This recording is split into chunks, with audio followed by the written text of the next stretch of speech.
Hello and welcome to Crimewatch. The man who killed Sally Ann Bowman and her driver nearly 3 months ago could be your neighbour, friend or workmate. He's melted back into the community just as he seems to have done 4 years ago when he exposed himself to a woman making a call from a phone box. But now we know quite a bit more about him. Just before his lethal attack on Sally Ann, he found another woman making a phone call.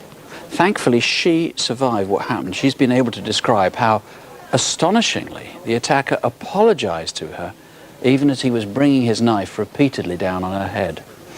A little over half an hour later, he found Sally Ann. She didn't survive to tell us her story, but we've pieced it together. We pick it up just 2 hours before she was confronted by her killer.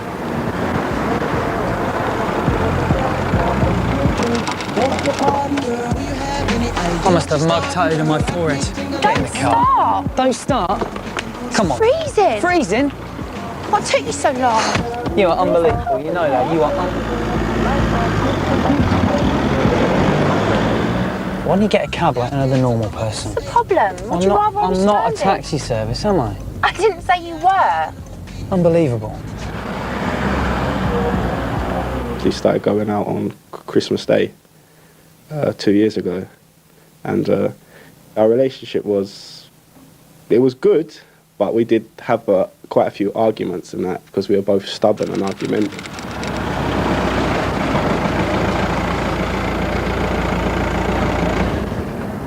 Me and Sally sat in the car for an hour or two just arguing, making up, laughing, play fighting, just messing about. And but that was perfectly normal for us to be out at them times in the car. Just saying you don't need to be so moany at me. So work all right then? Yeah. It's getting a bit busy though. I mean, it's better to do something to do. Who's that? What's his problem? What's that about? All right, calm down. What do you mean calm down? What's he doing? Calm down. I don't believe this man had anything to do with the attack on Sally Ann. He is an important witness, and I do urgently need to speak to him.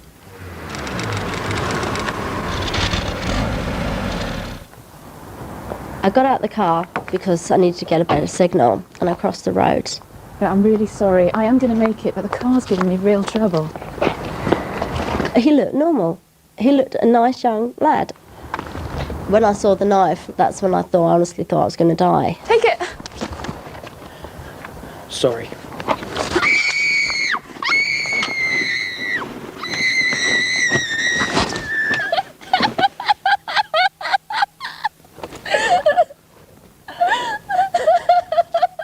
And that's when he stopped and he looked at me and he looked terrible. He looked really, really awful. And if it wasn't for the fact of what he'd done to me, if I just walked in on the scene, I'd have thought he was in trouble and gone over again to ask him if he needed help. Now, that phone that attacker took with him, it was connected. The person on the other end of that phone could hear this man. They could hear him breathing. They could hear him retching.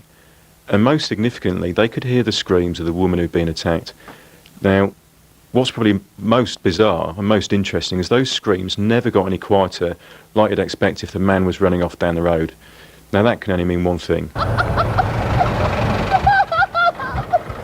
The man stayed close by, he was probably hiding, and he was probably watching the events unfold in front of him. Come with me, come on, let's put you in the cab, come on, come on. Now, that phone call ended just before 4:45 in the morning. At some point, he must have crossed the Brighton Road, but for half an hour, where was he? Are you off then, babe? Yeah. Yeah. See you later. See ya. Bye.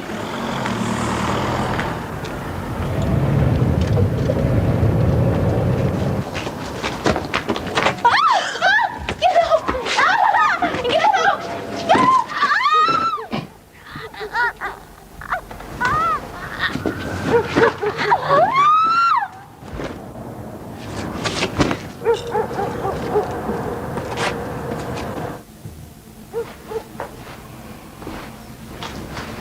I do have a witness who did see something.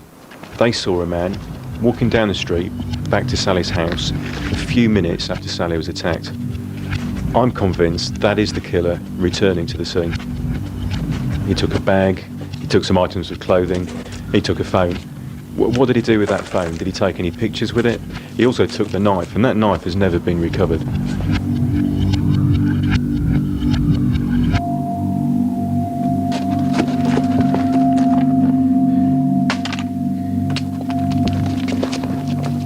"20 minutes after the attack, a witness saw a car parked in Blenheim Park Road, and that's right at the entrance to Blenheim Crescent where Sally Ann was killed. The car's a Ford Mondeo. But next to that car was a man who was leaning against the fence. He's a white man. What was he doing there? Did he see anything? Did he hear anything?" This attack on Sally Ann is frankly just completely off the scale. I have never seen injuries that she suffered in my experience. Not only was Sally stabbed a number of times, she was also sexually assaulted. She was also brutally bitten a number of times on her body. Now, I can't get across, in words what I saw with my own eyes.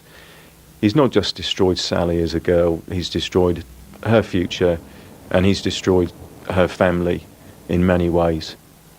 I see her family and that, and it just reminds me of her, and I see my friends with their girlfriends like hugging and like going to the cinema, and it's just hard knowing that I'll never be able to like spend another day with Sally. This is DCI Stuart Cundy here in the studio. We've shown more violence in that than we've done in almost any other Crimewatch reconstruction. That's not a tenth of it. It's not. It's a very powerful film. Not only was Sally stabbed a number of times, she's bitten a number of times on her body. She was also the victim of a violent sexual attack. Now, mercifully for Sally, much of that attack occurred after she was dead. So she was sexually assaulted after he had killed her? There are aspects of what happened to her that occurred after she died. Now, the guy may look perfectly normal, may behave perfectly normally, and apparently, according to the witness, quite good looking. How can people identify him? How much do you know about him? Well, he may appear normal, he might not appear strange to people who know him, but there are specific parts of, aspects of what he's done which, as I said earlier, are frankly off the scale. 2001, a mile away in Purley Cross, woman in a phone box. This man goes up to that phone box, stands in front of this woman, and then masturbates in front of her. There is forensic evidence, DNA evidence, that links him from that 2001 attack to Sally's attack. But how if his mother, if his sister, if his brother, if his uncle, if his friends at work are watching, how are they going to identify him? He's a white man, or at least very pale skinned. He's probably between his mid-20s and mid-30s, average height, average build. He's not one extreme or the other. The woman who was attacked in Sanderstead Road said he had a Surrey accent. Now, I take that to mean it was a normal accent. It wasn't regional, wasn't a foreign accent or something like that. But he also took property both from her and from Sally. Now, we never got that property back, and I think there's a strong chance he's retained it. He's kept it possibly as a trophy. So he's got all these things. He's around 30, sort of medium to tallish. He's Surrey.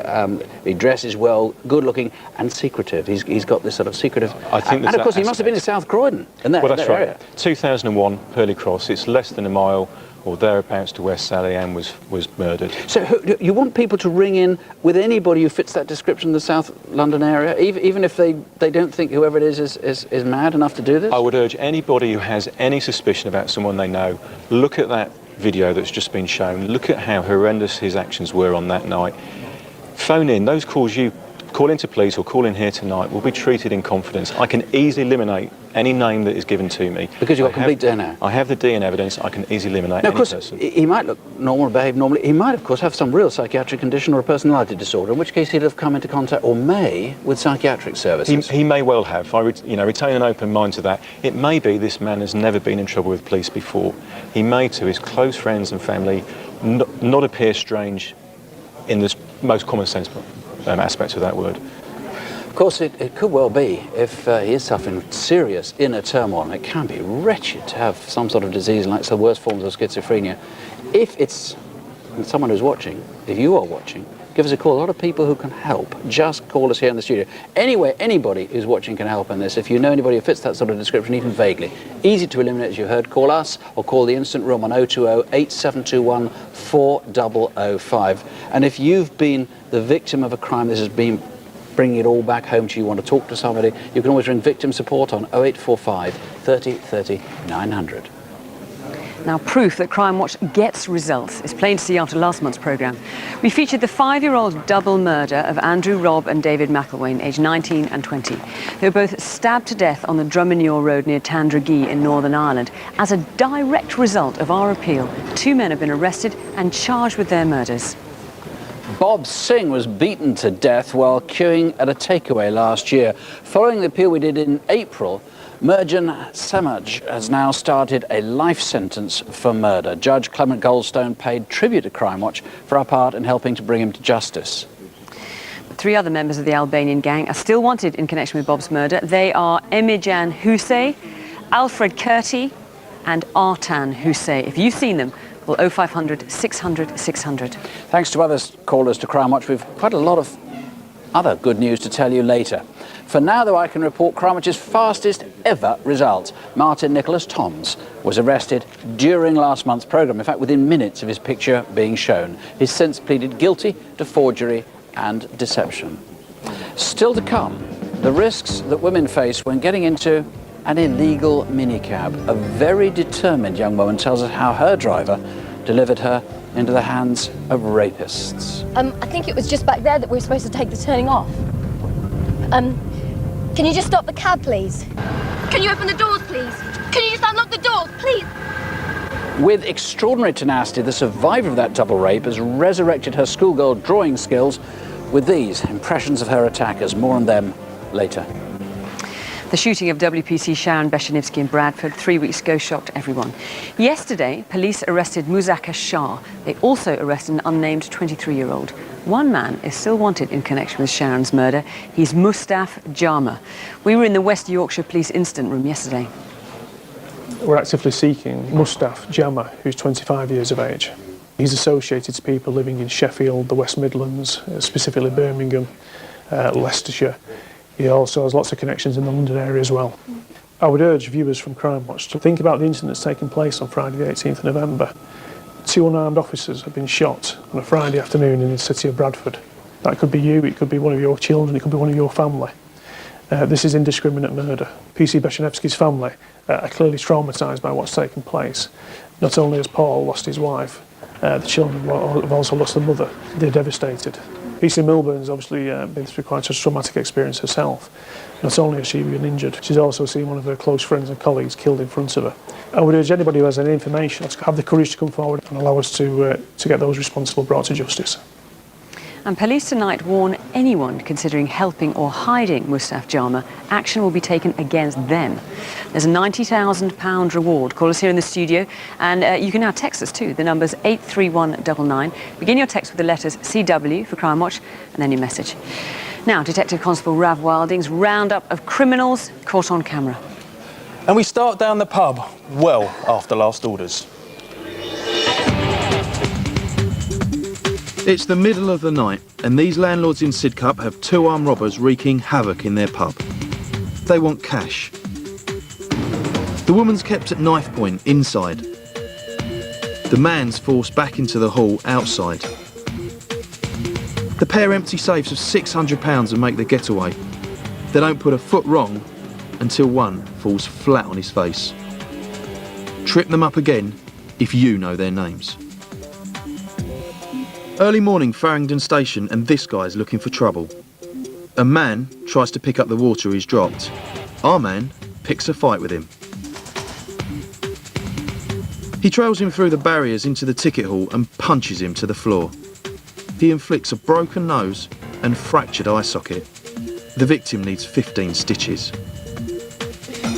Do you know him? The Co-op Bank in Newcastle upon Tyne. A thief with someone else's credit card. He's taking out £3,000 of someone else's money. The only thing that's definitely his is the smug smile. Recognise him? A designer label warehouse in Basildon and a £1.5 million fashion heist. Workers have been threatened with an axe, handcuffed and tied to chairs. The robbers load the goods into stolen lorries and this blue Renault van with fake plates. KG52 OXK. They're all masked up, but we do get a glimpse of two of them outside. Can you label these designer label robbers? Finally, these shoppers are using a cheque taken at knife point in a handbag snatch. Here's the woman again, this time with another accomplice and another snatched cheque. Who are they?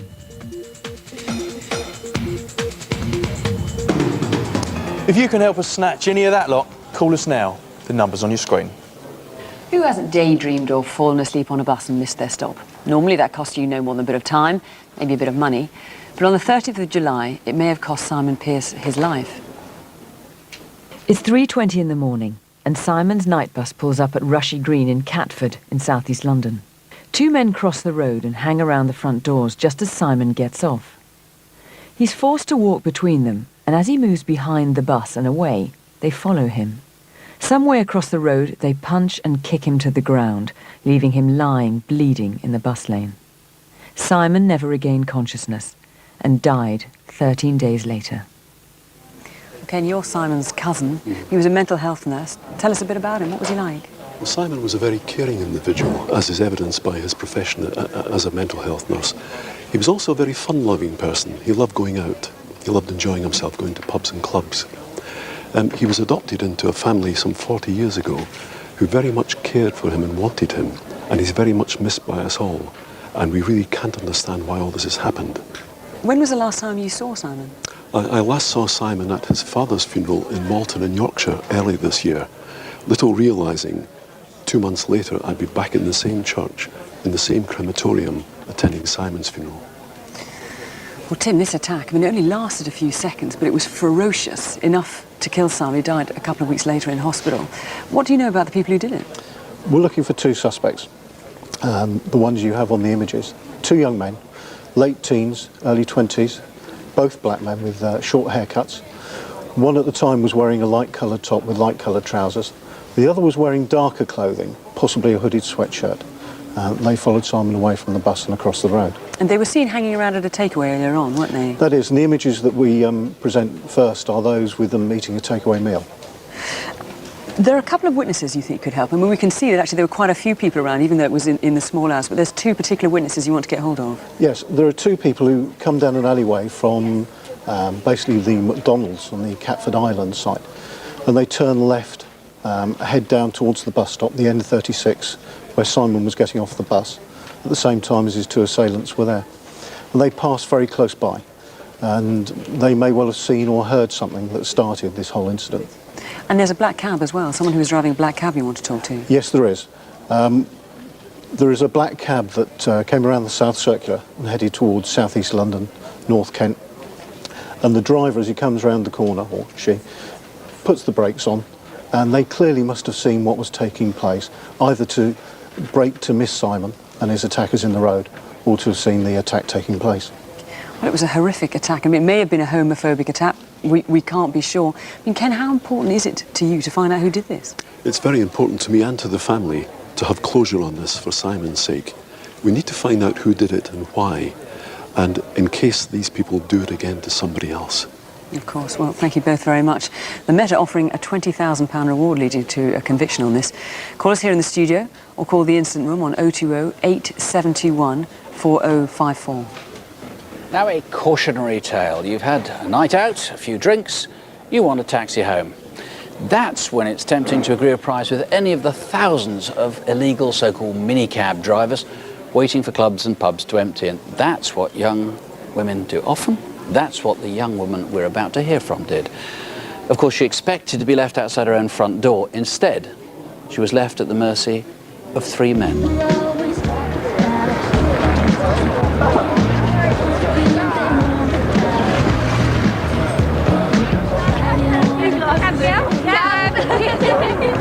I had a few glasses of wine when I came last week. Absolutely. I'm pretty certain it's down here on the... Don't tell me it's like the other guy. I went to Soho to meet up with some university friends who I hadn't seen over the summer. So we were just going out to catch up, really, just for a few drinks. Have you been in before? I've really liked it. Now, guys, what, we've been back like 3 minutes, and the amount of calls I've got is crazy. Please remind me again, why did I take you to the street? So, tell me about this new man. Is it serious? Does he drive?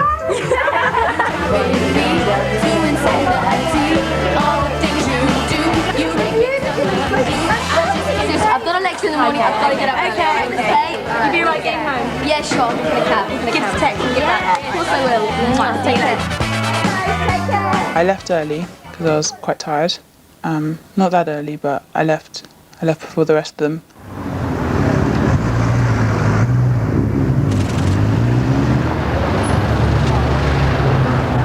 I was looking for a cab, black cab preferably, but I couldn't find one.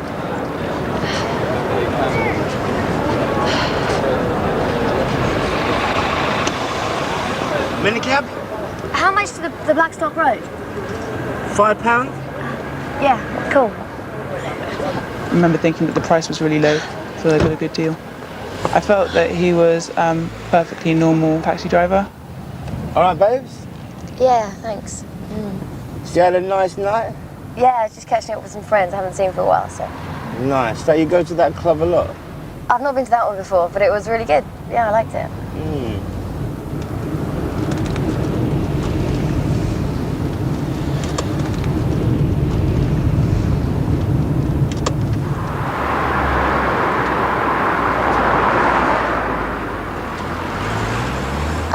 Aren't we supposed to be going down the other one just there? No, I think you're right, you know. Yeah, sorry. But what I'll do is I'll double back round later, okay? Yeah, cool. All right. I'll make a mistake, I'm sorry, all right? Where are you going? I think it was just back there that we were supposed to take the turning off. Can you just stop the cab, please? If you just want to stop it, then I can climb out. Because we were supposed to go back the... Look, I've got the money, you can just take it, but can you just stop the cab, please? Then I can just go back. We're miles away from where we're supposed to be going. Can you open the doors, please? Can you just unlock the doors, please? Can you unlock the door, please? Can you just unlock the doors, please? The door opened and a large man got in the car. He raped me.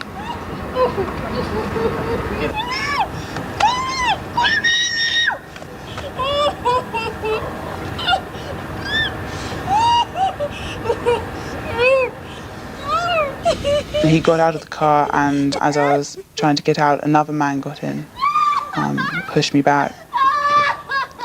He raped me as well.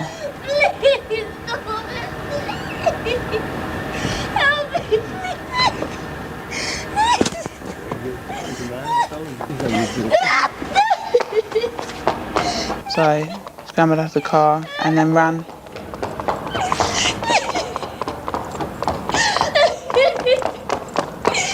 I remember being scared of everybody, running in the road when I could so that I didn't have to pass anyone. I kept thinking they were following me, but eventually made it back to my house. I went to the police a couple of days later, and I said that I could draw, I can get a likeness.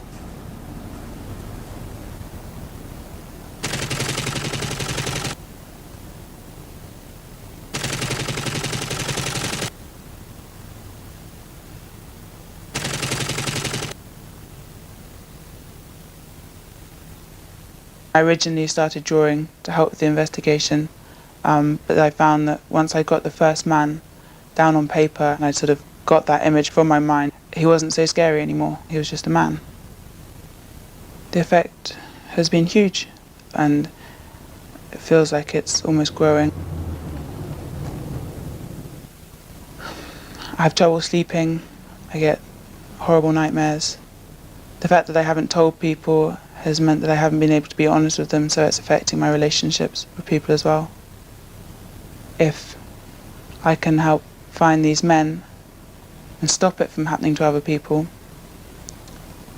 then sort of make the whole thing worthwhile. It's DS Michael Bone. Now, as we've been saying, these so-called minicab rapes are surprisingly common, appallingly common, but you've never come across anything like this, have you? This guy's basically driving her into an ambush. I've never come across anything where there's been the level of premeditation and planning between 3 people acting together to rape 1 woman. But she's done pretty well in giving us descriptions of these 3 guys. Considering what she's been through, she's done wonderfully well. And these drawings, I mean, take us... this guy, as we showed, fairly podgy character. This is the first rapist. He's in his 30s, he's 6 foot tall, he's quite fat, he has a double chin and a beer belly, he's got a straggly mop of black hair, and a quite distinctive scar running from under his nose. Was that a hair lip or...? Well, we wouldn't like to be so positive, but it's definitely left his top lip distorted. And she said all 3 of them were sort of olive skinned. She wasn't quite sure what, though. Mediterranean, Eastern European, something like that. Best guesstimate that she can give for their and our accent that the actor used as the driver was sort of indeterminate because she wasn't sure really what the accent was. Rapist number 2, again we think Eastern European, Mediterranean-ish. All from the same part of the world. Number 2 is slightly shorter and slightly skinnier. Terrible teeth. He has got very bad front teeth and his hair is cropped very, very short and is receding. He also has quite a prominent Adam's apple. And the rapist much older and 50s. Short, fat and balding, she succinctly described him as. And he has very bushy eyebrows, again receding hair on top, black in colour, and he's going grey. And his car she described as probably a Mondeo or something like that, mid-1990s red maroon 4-door Mondeo, with one of these dangling at the front. Tell us about this. That's obviously dangling off the rear view mirror, as you saw from the reconstruction, and this, we believe, was on the rear seat, a leopard skin print cover. And the only other item of interest was a net bag which was off the front passenger seat. It's either built into the car when it was made or it was bought afterwards by the driver. Now this victim actually bitterly regrets now she didn't go to the police sooner. I think she said it was after a couple of days. I believe it was really 4 days. She's advising anybody else who's attacked, tell the police. Exactly right. Even if you don't go through with the investigation process, at least come and see us. We will give you all sorts of advice to protect your health. You can be offered counselling, and also if you wish to take up a prosecution at a later stage, the important evidence will have been gathered and stored and the decision is then yours. But of course it's so important to find these people and stop it happening again. Call us here in the studio, the number's on the screen, or if you prefer you can call the incident room. Colleagues are there, that's on 0208 733 6481. With the party season in full swing now, and despite stories like that and big advertising campaigns, women are still risking their safety by getting into illegal minicabs, as we found out a few nights ago. Central London, last Wednesday. We've parked up our own car. We're not licensed as a taxi. We're not even actively touting. Yet people are desperate to get in and get home. Oh, mate, no. No, I'm waiting for a friend. Sorry, mate. Love you, bro. Excuse me. Sorry to take them. Oh, sorry, I'm waiting for a friend. Sorry. Yeah, sorry about that. No, I'm waiting for a friend. Okay, thanks a lot. Despite all the warnings, why are people still getting into illegal minicabs? Because there are no black cabs around. We've been stood there for 20 minutes and there's no black cabs. The queues for night buses are ridiculous. But if we can get in an unlicensed cab, even though it's dangerous, it's a lot cheaper. Knocks off probably about 30 quid. The trouble with pre-booking is you're having a great time. You don't want to cut your night short by having to be home at 1, do you? Does it scare you or worry you getting into unlicensed cabs? No. Why is that? I'm used to living in London. So no, I'm not that worried about it. I don't really think about it, I just want to get home. We know that at least 10 women this month in London are going to be a victim of a sexual assault from having got into an illegal minicab. You could be getting into a cab with a man like this. Festim Duiko is wanted for posing as a cabbie and raping a woman 2 years ago. He's still on the run. He could be touting in any city in Britain tonight. It is a sad fact of life that men will use illegal minicabs to prey on vulnerable women, and particularly at this time of year when everybody is more vulnerable.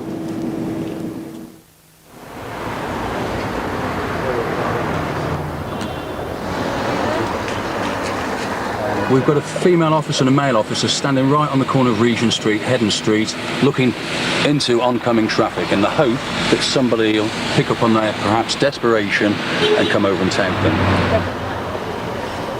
Without a booking, even legal minicabs can't pick you up from the street.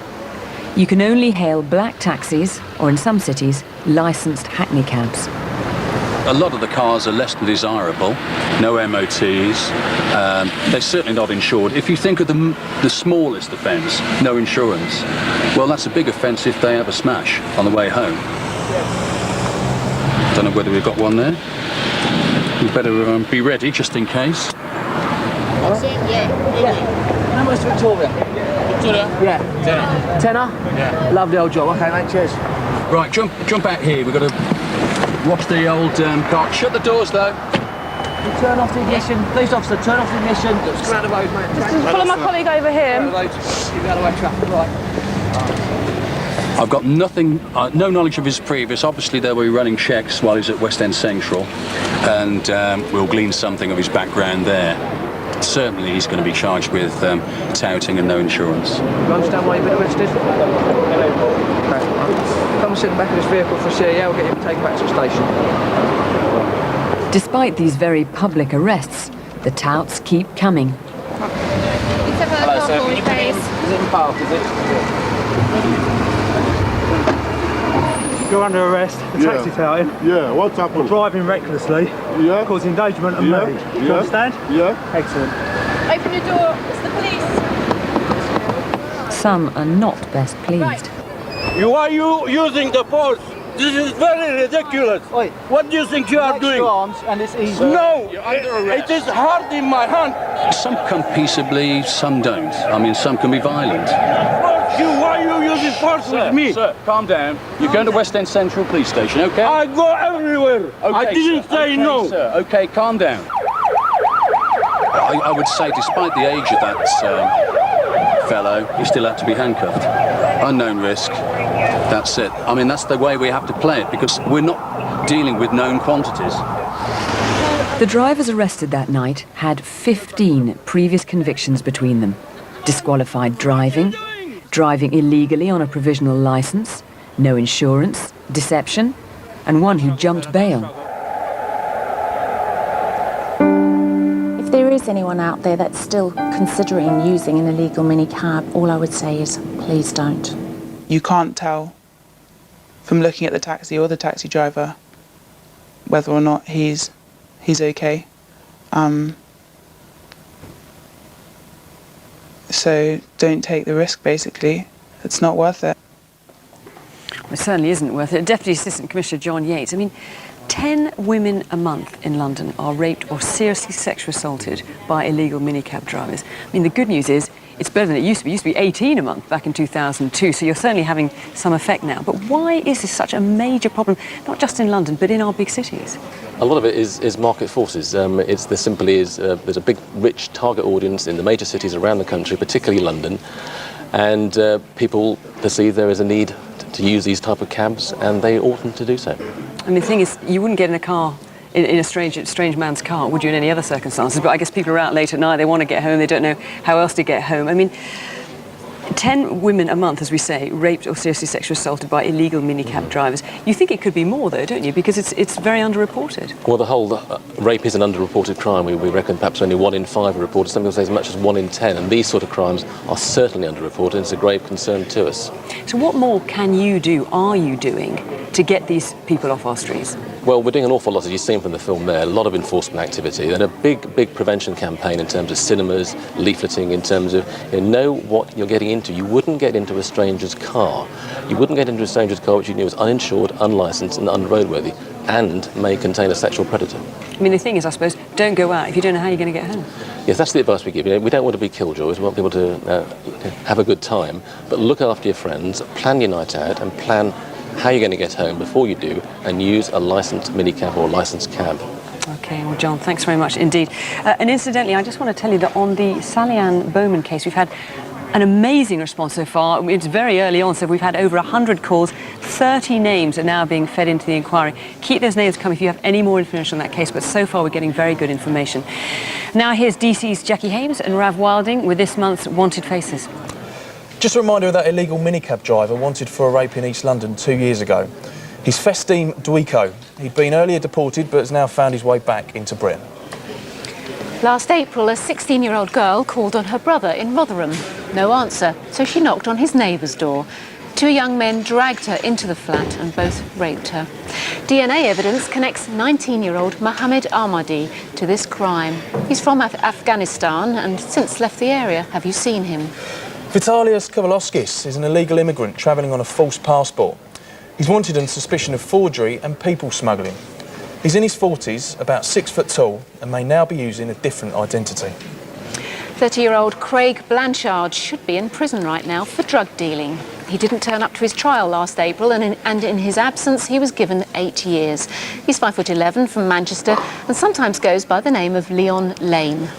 And Donald Morris was spotted by police close to the scene of a burglary in Westminster. He jumped in his car and reversed off at speed. He crashed the car, somersaulted, and he was arrested. But despite his injuries, he escaped from hospital wearing just his pyjamas. If you can help us with any of these faces, please do give us a call. And you can see Donald Morris again, plus hundreds more wanted faces on the new Crime Stoppers website. You'll find a link to it from our own one. That's bbc.co.uk/crime.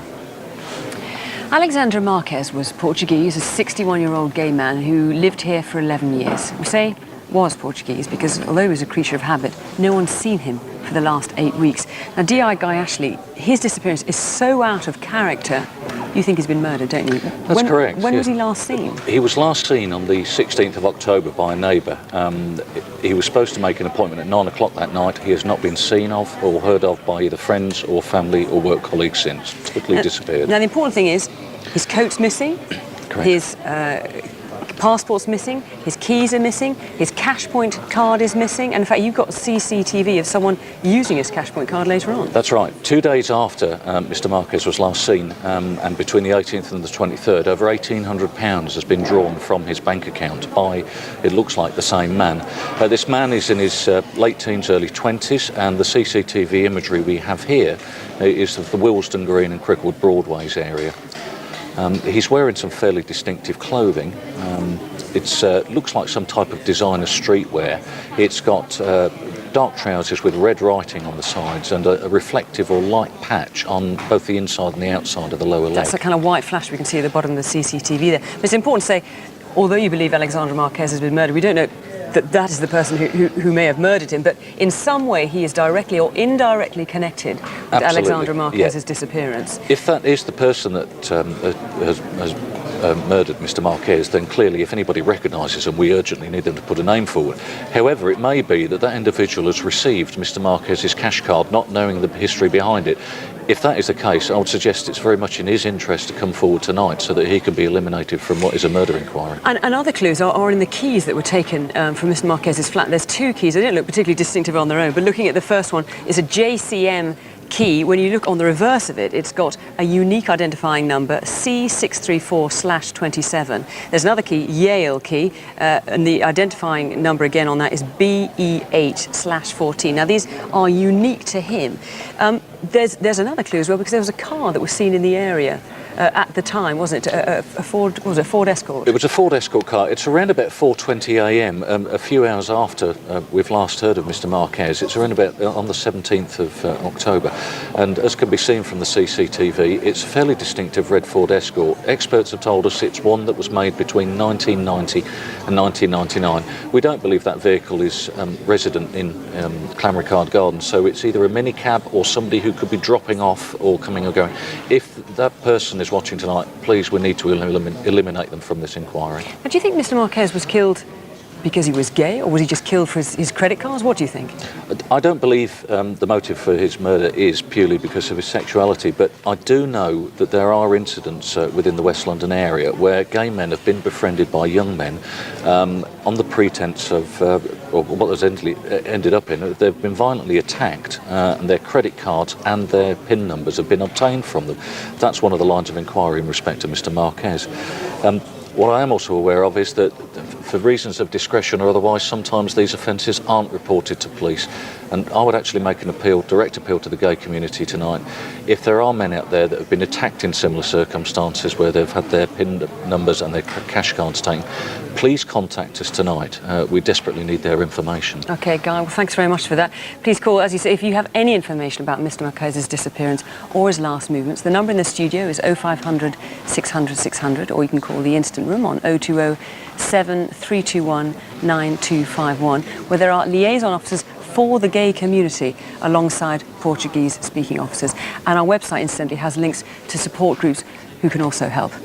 Now, Jackie's with a detective who wants to find a tube traveller who can't keep his hands to himself. Yeah, I've got DS Sandy Webb with me from British Transport Police, and a very worrying character here at Oxford Circus Tube Station. Talk us through what he's up to. That's right, Jackie. We're talking about the gentleman in the white T-shirt here. He displays a very unusual pattern of behaviour in so much as he wanders around the subways on the Underground for about 20 minutes or so, heading neither for doorways nor other platforms. This is actually real time, isn't it? You haven't edited this. This is exactly what he's doing, isn't it?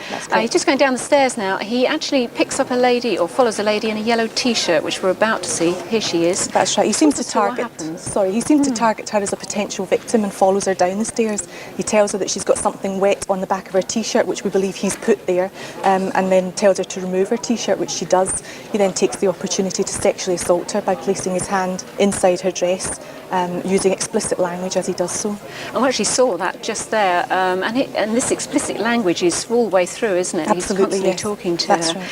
Now we actually get to see him again. Here he is again on the tube line 2 days later. What's he up to this time? That's right. Again, the second assault also happens at Oxford Circus. Exactly the same method of behaviour is adopted. He approaches a woman, engages her in conversation. Again, you've got lewd and explicit language used, and once again he sexually assaults her before she pushes him off. Yeah, and he's very tall, very thin, got quite distinctive features, so hopefully someone will recognise him from these pretty clear pictures, actually. We do hope so. Now, clearly this isn't the only time he's done this, is it? Unfortunately, we suspect he may have committed several other offences, and if that is the case, and we've got any ladies out there watching who have been a victim of this man, we'd appreciate them coming forward. Yeah, and if you actually see him on the tube line, contact a member of staff, I suppose, is the best option, isn't Absolutely, yes, that's right. Well, if you recognise him, please give us a call, 0500 600 600. Calls still pouring in on the Sally Ann Bowman case, and incidentally, we've had one call. It still needs checking out, but it really does look quite remarkable. That's going to be checked out very soon. Now, imagine you are a bus driver. You work in southeast London in this case. You're about to become a father of twins. Then one night, as you come off shift, you find yourself caught up in something almost unimaginable. At one point I actually thought I was dead, and the thought of not seeing the children really traumatized me. I thought that how would their mother cope without me around? As a bus driver, I enjoyed the work because I wasn't stuck in one place all the time. I got to go to different places, you see different types of people. I normally park on a road which is off the bus garage. I noticed a car parked 2 cars away from me, and a group of guys came out of that particular car. At first I didn't think anything of it, but the way they just came out of their car, I just quickly got into my car and locked the door.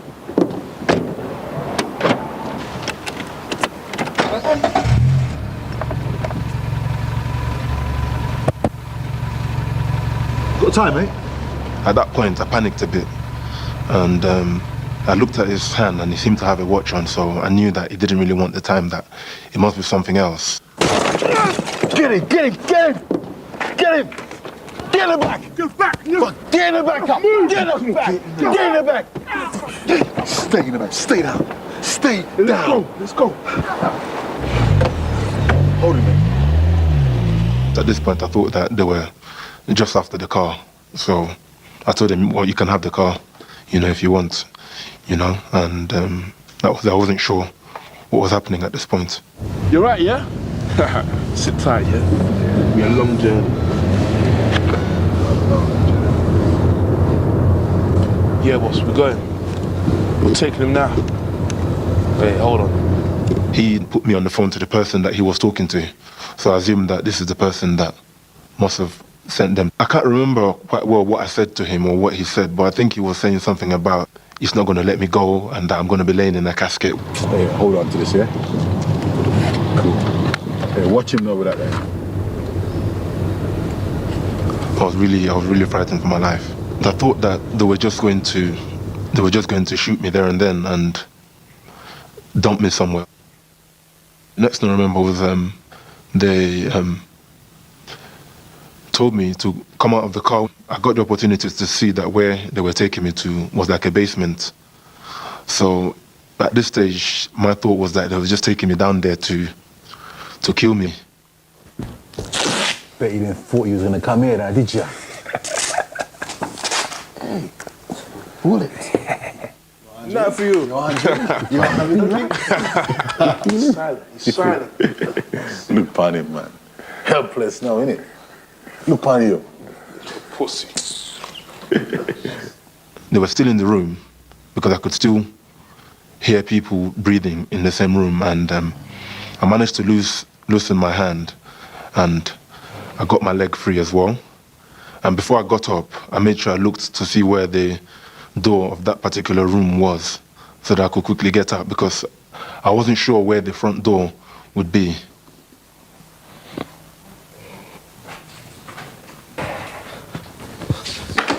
Help! Somebody help!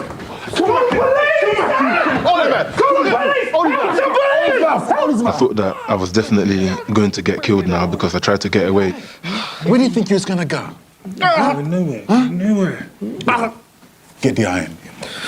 When I heard him say turn on the iron, at first I couldn't believe what was really happening, but because of what I'd been through already that night, I knew that he wasn't joking, that he was actually going to do something with that iron. And that was the point where the torturing began. They put it against the back of my hand. I think it was the back of my hand, if I can remember, because they burnt me in several places. I remember them having the iron on my hand for a few seconds and then took it off again. They were threatening me. They were telling me that I'm already a dead man. They were saying all sorts of things like that, like, you're already a dead man, you're dead, you're a ghost. That's when he then asked me for some phone numbers, which I now gave to him. You know you're not rich people. Please. Talk to me. Talk to me. Your brother better have some money, you understand? Yeah. You understand? Someone better have some money. No, don't. Listen to this, yeah? You have to do this, bro, please. No. Stop it. Now. You hear that? Signed your brother, mate, unless you give me 150 grand. You got it? A lot of pain I was in, actually, at that time, because the burns were still fresh, and they kept on burning the same parts over and over again. They pushed me under a bed and just left me there, all tied up. It's like I lost my sense of what time it was, what day it was. I think I was under the bed for about a day, so I wasn't sure if I was going to get rescued or if this money that they were after was going to come, because it was taking so long. And I thought if my brother had the sort of money that they were demanding, that he would have given it to them by now, surely. It was really terrifying. If I hear noises, I'll start to get paranoid and thinking that someone is coming to get me, because each time it would be quiet and then I'll hear noises again, and what comes after the noise is more torture. All that was on my mind was that if I get an opportunity, I will try to run away. I knew that they were going to a party, but they kept on whispering as though they didn't want me to know whether there was going to be someone in the house or not, because they were not sure if I was going to escape. When I didn't hear anybody talking, all I could hear was the TV. So I decided that I'm not sure if there's somebody in the next room, but it's worth me trying to escape. So I managed to get myself almost loose when they then came in to the house again. And this was when more torturing began. I don't know why they decided that they had to move me. Wakey. I said, wakey. Put this on, mate. All right, Get him up. Come on, man. Come on, boy. Ease up. Get your ass out here. As far as I was concerned, they were not going to let me go. It was up to me to let myself go. I saw my perfect opportunity to escape, so I just ran for it, and I continued running down to Lewisham Road and into a cafe in Lewisham where they sat me down and called the police and ambulance for me. My initial diagnosis was that this gentleman had sustained burns that were consistent with the history he'd given, which was of an assault with a hot iron. The photographs on this page show the injuries to the left hand and forearm. The close-up of the forearm shows a straight edge. Similarly, on the dorsum of the hand, the straight edge of the burn is consistent with the straight edge of an iron. The burn on the left forearm was the deepest of all his burns. I told the patient that they should be healed within 3 to 4 weeks, but they'd likely leave permanent scars. Well, our victim endured a very, very vicious attack, very, very vicious ordeal.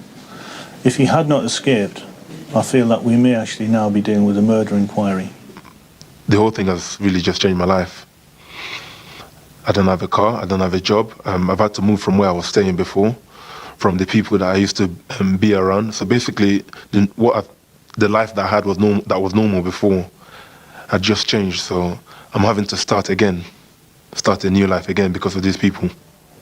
A lot of work's got into this case, and the police have now named 2 men that they're looking for as kidnappers, Dwayne Callender and Daniel Buchanan. Callender is 23 years old, he's 5'9", athletic build, he has a gold tooth upper left. Buchanan, same age, 23, he's 6 foot though, and he's muscular. He has a 3-inch scar on his right wrist. With your help, we'll find these guys. Kidnapping is actually a very hard crime to get away with in Britain, partly because you can report it without the kidnappers ever finding out that you have. The media have a cast-iron agreement with police not to reveal what's going on. You can call us here, or you can call the incident room on 020 8284 8377. On this or any case, you can call Crime Stoppers anonymously on 0800 555 111. Now, some more good news we promised you earlier. Last month, we appealed to 13-year-old Maxine Bindi to get in touch after she left home with a 37-year-old man. Well, Maxine saw the appeal and turned up at a North Wales police station 2 days later. The man she was with, Alan Keegan, is still wanted in connection with child abduction. He has links in London and North Wales. Officers want him to do what Maxine did, turn up at a police station. Alexander Hamish Brown, wanted on drugs offences, has finally been tracked down after 2 years. We appealed again for help in October, and a viewer called Crime Stoppers. Alexander Brown was arrested in Hampshire last month. 3 viewers called in naming this man in connection with an assault in Clapham. He was arrested next morning and charged with GBH. He's due in court next month. We featured a suspected rape at Margate railway station last month. 2 men were wanted. Vitalijus Kovaliovas has now been arrested, but police are still looking for Thomas Kulbis. And another from last month to end. We looked at a story of suspected witness intimidation in relation to a case involving sexual grooming of a schoolgirl. As a result, Joseph Alexander Samuel has been charged with false imprisonment, attempting to pervert the course of justice, possession of a firearm and witness intimidation. Let's see if we can get a result now in a case that is fraught with emotion, that of 19-year-old Jenny Nichol. For 6 months now, her mum and dad in Yorkshire have been frantic to know what's become of her. Jenny was a musician who played with a local band in her hometown, Richmond, in North Yorkshire. She worked part-time at a local supermarket, but on Friday, the 30th of June, she left home telling her parents she'd be spending the night with friends. They assume she left in her white P-Reg Rover 214i. She hasn't been seen since. When she hadn't returned after 3 days, her family called the police, and later that Monday, her car was found on the outskirts of Richmond in the car park of a pub. It was Anne, Jenny's mum, who found the car, and you must have been frantic when she just disappeared. Well, I was. Nothing to suggest why she would disappear. She just didn't come home one night, and I didn't find her car until the Monday. In the car park, as you just said. She hasn't taken any money out of the bank, or she hadn't Nope. taken a passport or made any preparation? Still there, money still in the bank. There was no preparation for leaving home at all. She just didn't come back one evening. Is that her teddy bear? This is the teddy that her dad bought her on Christmas. and that went from the home maybe 2.5 months before she left. So this is a replica, is it? This is a replica, yeah. With a little khaki suit on. Absolutely, so if yeah. anybody's seen that, we want to know about that. Yeah, absolutely. D.I. Pete Martin, why have you come to Crimewatch on this now? We've received some new information which now suggests the answer to this investigation is very, very local. Very, very local, to Richmond in Yorkshire? To Richmond itself in Yorkshire, yes. And yet there were text messages sent on Jenny's phone from Jedburgh and from Carlisle. Yes, there were, and I believe those text messages were sent by somebody who was very close to Jenny, perhaps even a boyfriend, with the intention of creating a belief that Jenny's still alive, which I don't believe to be the case. You think she was murdered? Yes, I do. So either the killer or perhaps an accomplice deliberately tried to set a false trial? That's right, yes. Do you know the whole network of Jenny's friends? I mean, I don't know if you know all the friends she had. Very few people do of teenage daughters. Did you know everybody who knew her? No, Jenny is quite a deep person and kept a lot to herself. So no, I don't know who her wife You know some. Presumably you now need to get a complete matrix of everybody. We do, yes. We're keen to trace all Jenny's friends, and in particular to find out anybody amongst that circle of friends who visited the Carlisle and Jedburgh areas on the dates those messages were sent. So far from this being a complete open mystery with nothing to go on, you've actually got quite a lot of pieces of this jigsaw puzzle already. Is that right? We're just seeking the final piece now. Really? Yes. OK, well, if you can provide that final piece, if you have any information, call us here in the studio or call the incident room 01609 768 111. In October, we featured the murder of 90-year-old Elsie Hughes. She was beaten to death a month before at her home in Abermorvie near Wrexham. Police now think she may have known her killer and are offering a £30,000 reward for information leading to an arrest and conviction. Call us here in the studio. Finally for us tonight, two thieves in Aberdeen have stooped really low. Last week they got into an old folks' home. They stole the raffle prizes for the residents' Christmas party.